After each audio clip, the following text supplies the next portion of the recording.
Crystal Keymah. What's happening to Crystal Keymah? Keymah, hi. How are you? We're a little crazy over here. I hear that. Well, that's happening when you have a radio show.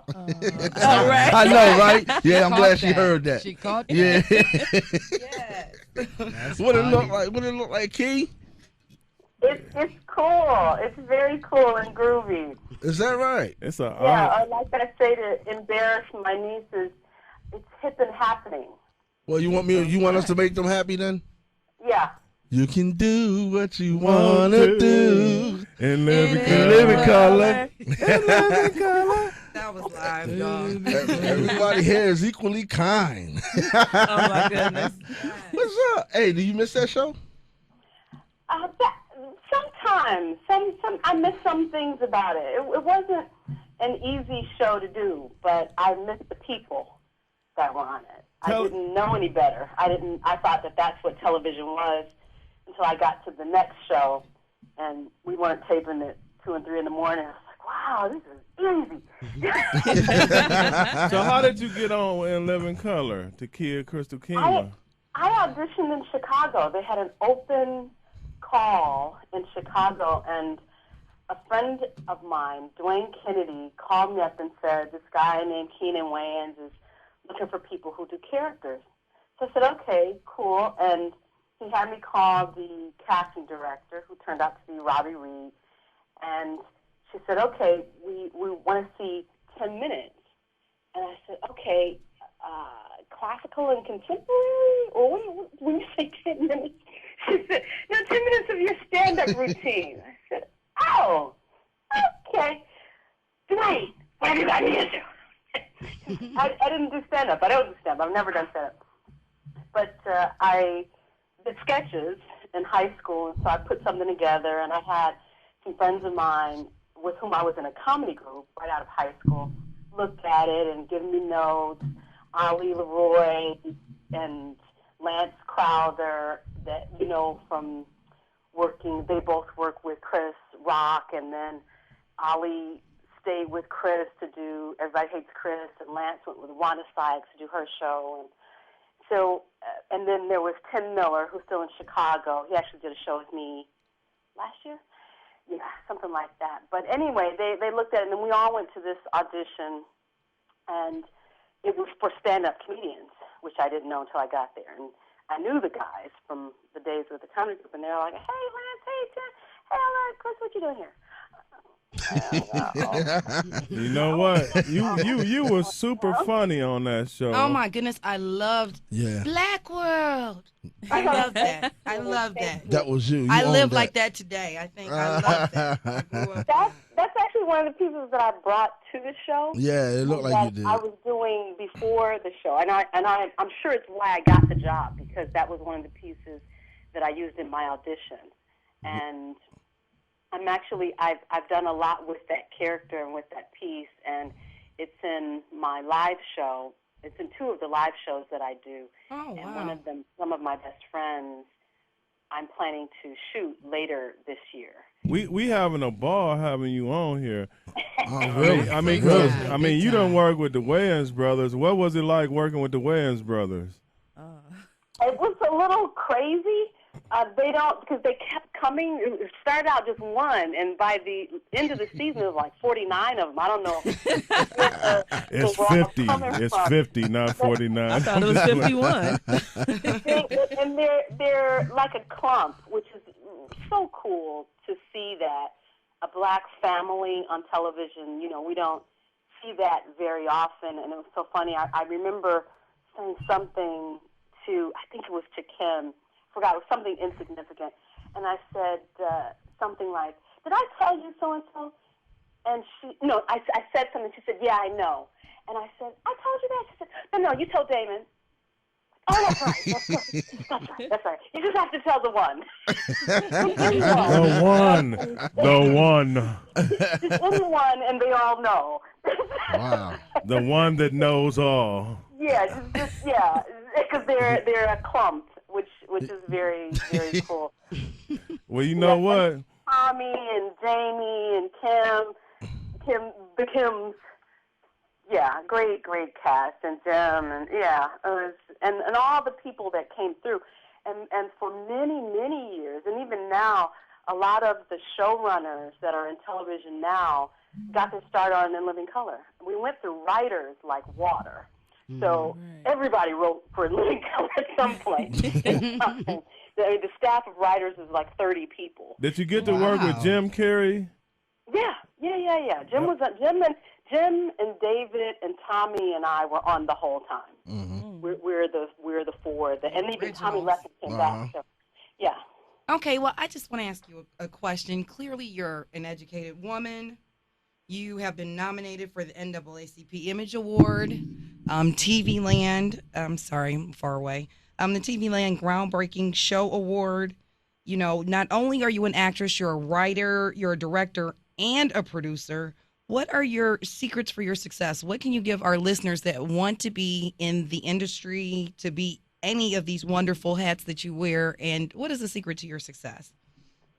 Well, a few things. First, I've been doing all that stuff that you said since before I had names for them when I was a little child. I saw people on television performing, and I said, I can do that, and started doing it in my grandparents' living room, and didn't know that because I was bossy and told people what to say and where to say it, that meant I was a director. Yes. Because I told them what to say, that meant I was a writer. Because I wrote up the tickets by hand and told everybody to sit down and watch the show and give us a dime if they liked it, that I was the producer.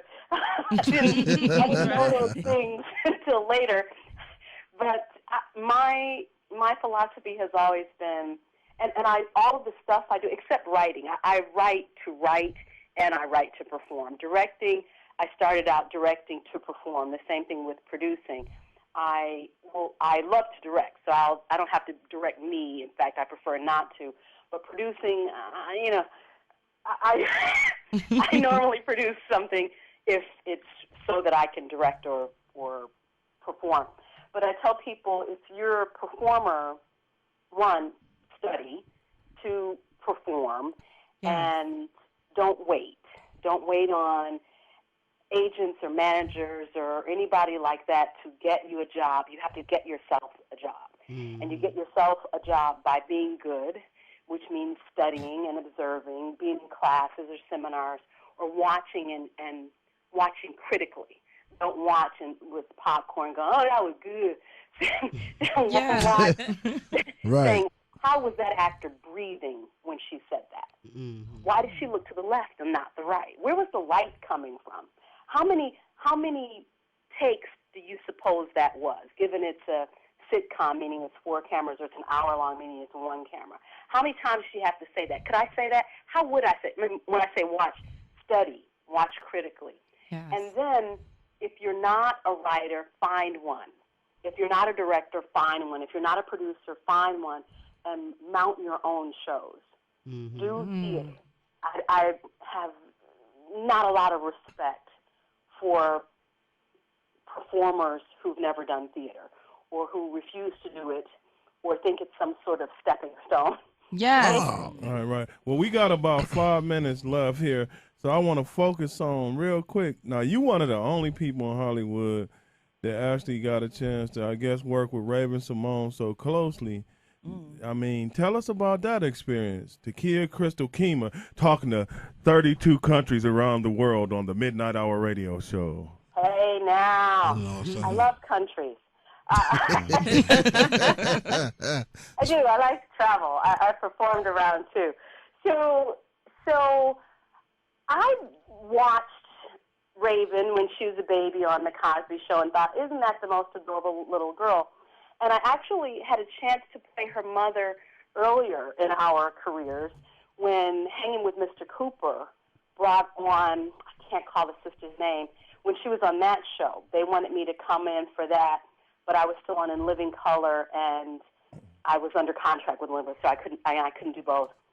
And so it kind of worked out that when That's a Raven came along, then we got to be family, and I just adore her. She's very cool people. I really adore her. I saw her, I guess, last year, which not long ago, for her birthday, and actually ran into Annalisa, who played. I don't remember that was so long ago. Everything is so long ago. Television is so long ago. But I keep in loose touch with most of the cast and the moms from the show because they were kids when we did that show.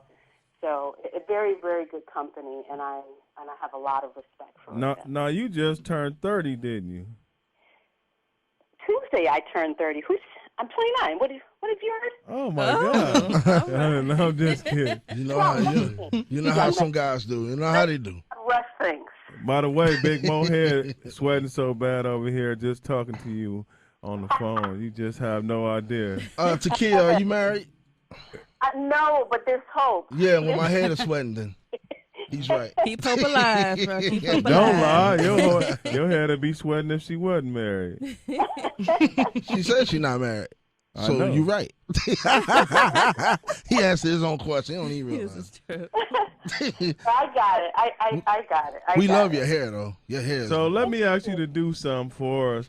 We want to induct you into the Midnight Hour Radio Show Hall of Fame. Mm-hmm. So would you give us our pleasure on the Midnight Hour Radio Show and do anything from any of your comedy skits that we can have a memorable moment on the Midnight Hour Radio Show? And now it's time for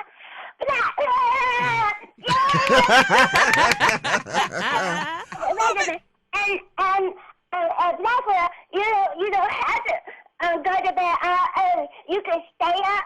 You can stay up late. You have to go to bed, but you can sneak and get up back later, and then listen to the Midnight Radio Show.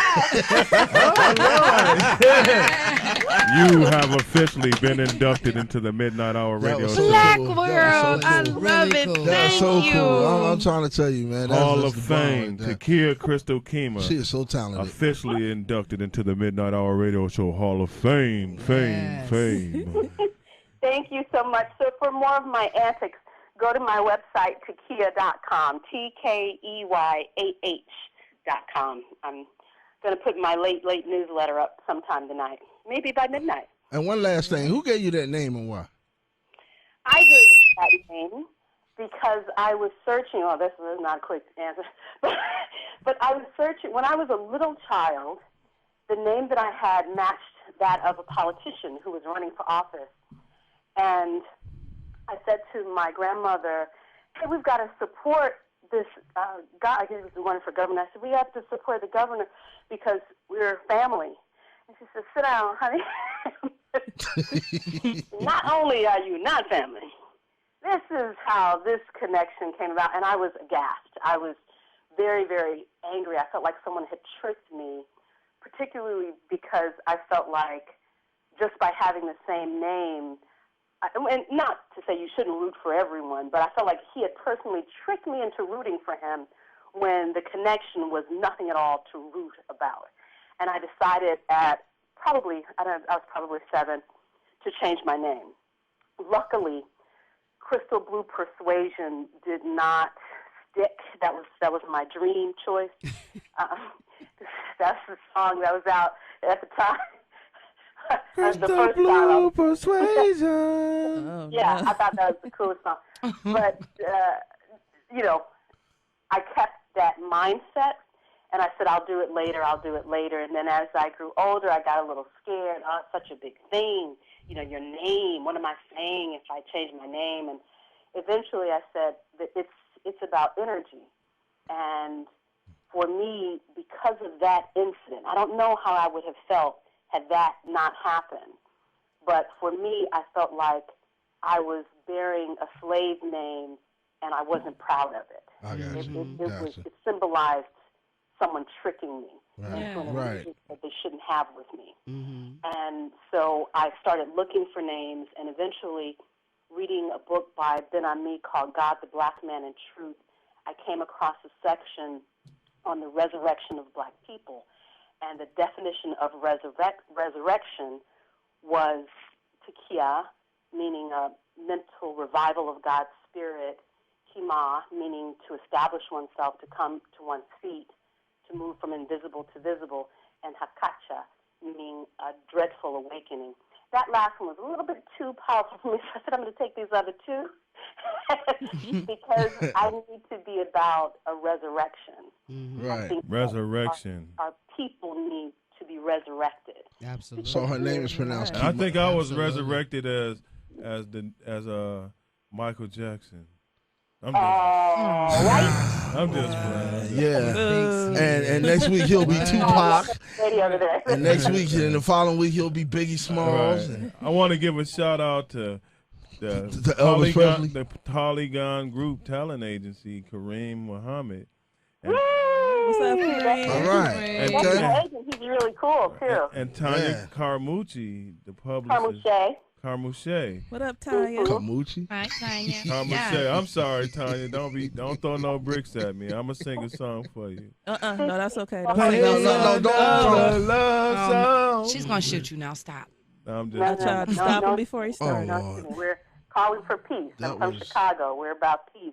Yes, right. right. Yeah, and here we like peace too. If Myron just stopped singing, we would have plenty of it. Sure would. No, You know what? I We mean, had a ball. Takia Crystal Keymah. Yeah. Keymah. She said it's Keymah. Yeah, Keymah. please remember So we know how to say it properly. first and last name. It's Takia Crystal I want Keymah. y'all to visit her all over the world at www.takia.com. That's TKEYAH.com. Takia right. Crystal Keymah visited us on the Midnight Hour radio show. Show. And now we're going to go. But we know what? We got nothing but love for you. Baby. Yes, Nothing indeed. but love for you, baby. Thank you so much for having He me. is destroying every song that I've ever loved. Thank Kia. you for coming to Kia. Takia. Yes. Yeah. Thank you. We enjoyed you. We love Yeah, you. definitely. We all